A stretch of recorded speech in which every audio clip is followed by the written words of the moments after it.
So guys, when we're selling in international markets, I talk to websites all the time that say, oh, we just focus on domestic, or we just focus on the United States, or we're not accepting orders from international right now because we've dealt with fraud in the past, or it's too complicated to ship internationally, right?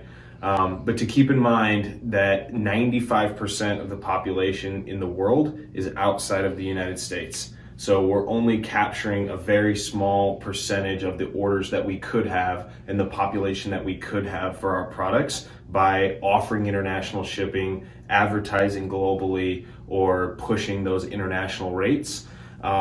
Things like social media and things today, it's very, very easy to promote your products around the world. So the healthy e-commerce companies that we work with have between 25 and 50% of their orders come from outside the United States. It's diversification, and like we said, it's more markets that we can reach.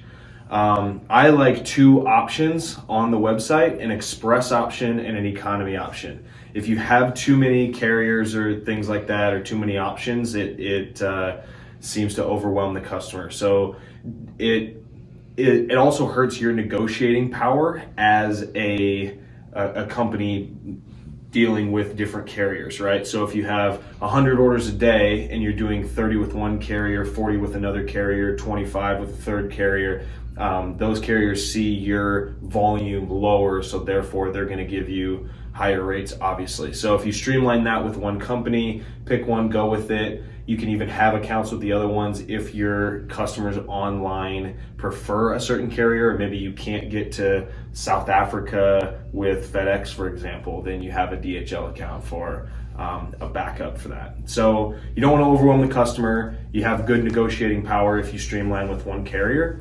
Also, the biggest thing that I see is e-commerce companies wondering if we should mark up our rates for shipping, if we should pass through our rates for shipping to the customer, or if we should take a loss on the shipping. So that explained a little bit deeper. We can have, say you're charged $20 for international shipping, for example. Do you offer your customer $25 for shipping? Maybe it's shipping and handling on top of that. You're making $5 to pick and pack that order. Do you give them the $20 option and pass that directly through to the customer to try to get orders? You don't take a shipping and handling, or do you take a loss on that, maybe offer a $5, $10, or $15 shipping option to try to get the most orders? Yes, you're taking a loss, but you're gonna have more margin in your product most likely, so then you're making money in the long run.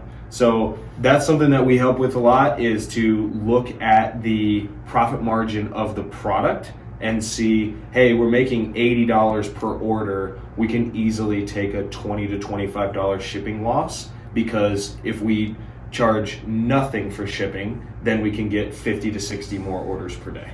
Good luck.